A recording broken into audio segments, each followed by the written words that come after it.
রাজাকার বললে জামাত খেপে, গুপ্ত বললে শিবির খেপছে। অর্থাৎ ছাত্র শিবির যে গুপ্ত রাজনীতি করে এটি কিন্তু একটি প্রতিষ্ঠিত সত্য। আমরা কিন্তু চাইলেই অস্ত্রের পরিবর্তে অস্ত্র নিতে পারতাম। তারা দীর্ঘদিন ধরে পরিকল্পনা করছিল যে কিভাবে ক্যাম্পাসগুলোকে উত্তপ্ত করা যায়। অর্ধেক ছাত্রলীগ এবং অর্ধেক গুপ্ত মিলে বর্তমান ছাত্র শিবির তৈরি হয়েছে। কালকে তারা নির্মম নৃশংসভাবে ছাত্র দলের নেতাকর্মীদের উপর চট্টগ্রাম সিটি কলেজে হামলা চালিয়েছে। কিন্তু আমাদের কথা হলো যে আপনারা কেন ক্যাম্পাসগুলোকে উত্তপ্ত করছেন? কালকে দেখেছেন দেশীয় অস্ত্রশস্ত্র নিয়ে তারা হামলা করেছে এবং বেধড়কভাবে কুপিয়েছে। আমরা কিন্তু চাইলেই অস্ত্রের পরিবর্তে অস্ত্র নিতে পারতাম, কিন্তু আমরা সেটি বেছে নেইনি। আমরা চাই যে আমরা সাধারণ শিক্ষার্থীদেরকে সাথে নিয়ে শিক্ষার্থী বান্ধব ক্যাম্পাস বিনির্মাণের মাধ্যমে গণতান্ত্রিক চর্চা অব্যাহত রাখার মাধ্যমে এই যে গুপ্ত রাজনীতিকে সেটিকে প্রতিহত করব। গতকালকে আপনারা দেখলেন যে চট্টগ্রাম সিটি কলেজে ছাত্রদল একটি দেয়াল লিখনি করেছিল। যে দেয়াল লিখনিতে পূর্বে ছিল যে ছাত্র রাজনীতি নিষিদ্ধ চাই, সেখানে ছাত্রদল ছাত্র রাজনীতির বদলে লিখেছে গুপ্ত রাজনীতি নিষিদ্ধ চাই। অর্থাৎ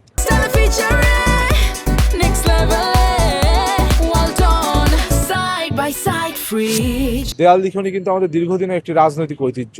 সেই ঐতিহ্য যখন সংরক্ষণ করছিল ছাত্রদল, তাদের মতামত প্রকাশে একটি স্বাধীনতারও একটি মাধ্যম এটি, তখন কিন্তু ছাত্র শিবির অতর্কিত হামলা চালিয়েছে পরিকল্পিতভাবে। অর্থাৎ তারা দীর্ঘদিন ধরে পরিকল্পনা করছিল যে কিভাবে ক্যাম্পাসগুলোকে উত্তপ্ত করা যায়। এই ক্ষেত্রে তারা তাদের ব্রিডিং গ্রাউন্ড চট্টগ্রামকে বেছে নিয়েছেন, কেননা তারা চায় যে ক্যাম্পাসগুলোকে উত্তপ্ত করার মাধ্যমে শিক্ষার যে শান্তিপূর্ণ অবস্থা রয়েছে, যে শান্তিপূর্ণ পরিবেশ রয়েছে, সেটি বিনষ্ট করতে এটা তারা লাভবান হবে দুইভাবে। কেননা তারা যদি ক্যাম্পাসগুলোতে ছাত্র রাজনীতিকে কলুষিত করতে পারে, এই যে ক্যাম্পাসগুলোতে কালকে হামলা হলো, শিক্ষার্থীদের, আমাদের ছাত্র দলের শিক্ষার্থী হোক আর অন্য দলের শিক্ষার্থী হোক, শিক্ষার্থীর উপর হামলা হয়েছে।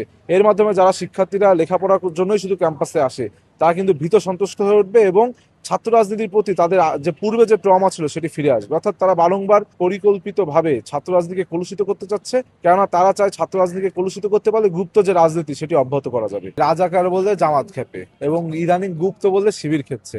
অর্থাৎ আপনার মানে আমরা তো লিখেছি যে গুপ্ত রাজনীতি নিষিদ্ধ চাই, কিন্তু ছাত্র শিবির কেন এটাকে নিজেদের মনে করলো এবং কতটা নিজেদের মনে করেছে যে তারা দেশীয় অস্ত্রশস্ত্র নিয়ে শিক্ষার্থীদের উপর, নিরস্ত্র শিক্ষার্থীদের উপর হামলা চালিয়েছে। এ থেকে বোঝা যাচ্ছে যে আমরা যে বলছি গুপ্ত রাজনীতি করে, অর্থাৎ ছাত্র শিবির যে গুপ্ত রাজনীতি করে এটি কিন্তু একটি প্রতিষ্ঠিত সত্য, সেটি প্রমাণিত হয়েছে। জামাত যেমন রাজাকারের দল, এটি যেমন প্রমাণিত। হাফ লিটার পানি, এক মুঠো গুড় এবং এক চিমটি লবণ দিয়ে ওরসালাইন তৈরি হয়, কিন্তু আমরা দেখেছি অর্ধেক ফ্যাসিবাদ আর অর্ধেক রাজাকার মিলে জামাত তৈরি হয়েছে। এবং তারই প্রেক্ষাপটে আমরা পরবর্তীতে দেখলাম যে অর্ধেক ছাত্রলীগ এবং অর্ধেক গুপ্ত মিলে বর্তমান ছাত্র শিবির তৈরি হয়েছে। আমরা কিন্তু অস্ত্র হাতে তুলে নিচ্ছি না, বরং আমাদের যে রাজনৈতিক সৌন্দর্য, গণতান্ত্রিক সৌন্দর্য, সেই গণতান্ত্রিক সৌন্দর্যকে আমরা অব্যাহত রাখার চেষ্টা করছি। তারা ছাত্র রাজনীতি নিষিদ্ধ চায়, এই কারণেই তারা ইচ্ছা করে পরিকল্পিতভাবে বিভিন্ন জায়গায় হামলা চালাচ্ছে, নির্মম নৃশংসতা চালাচ্ছে, একটি কারণে যে তারা ছাত্র রাজনীতিকে কলুষিত করতে চায়। 5ই আগস্টের পূর্বে তারা ছাত্রলীগের সাথে থেকে যে ছাত্রলীগ যে অপরাজনীতি করতো, সেই অপরাজনীতিকে সমর্থন দিয়ে তারা ছাত্র রাজনীতির প্রতি শিক্ষার্থীদেরকে বিষিয়ে তুলেছিল। ঠিক একইভাবে 5ই আগস্ট পরবর্তী সময়ে শিক্ষার্থীরা যে ছাত্র রাজনীতি চর্চা, গণতান্ত্রিক চর্চা অব্যাহত রেখেছে, একটি শান্তিপূর্ণ অবস্থা ক্যাম্পাসগুলোতে বিরাজমান রয়েছে, সেটিকে বিনষ্ট করার জন্য, তারা তাদের গুপ্ত রাজনীতি অব্যাহত রাখার জন্য ইচ্ছা করেই এই ছাত্র রাজনীতিকে কলুষিত করার যে অপচেষ্টা সেটি কিন্তু অব্যাহত রেখেছে।